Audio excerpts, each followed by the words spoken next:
ভিতরে শুধু রাজনীতি নাই, গোটা বিশ্বকে রাজনীতিকে আমি শিখাই,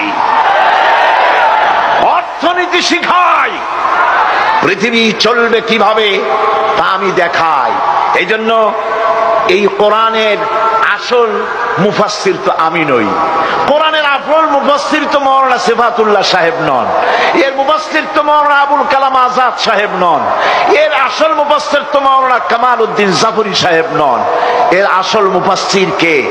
কোরআনের আসল মুফাসসির, জেনুইন অথেন্টিক ইন্টারপ্রেটার, আল্লাহর পক্ষ থেকে নিয়োগ প্রাপ্ত মূল মুফাসসির যিনি, মূল তরজমানুল কোরআন, কোরআনের ভাষ্যকার যিনি, তিনি হচ্ছেন সর্বকালের সর্বযুগের সর্বশ্রেষ্ঠ মহামানব বিশ্বনবী জনাবে মুহাম্মদ রাসূলুল্লাহ সাল্লাল্লাহু আলাইহি ওয়াসাল্লাম।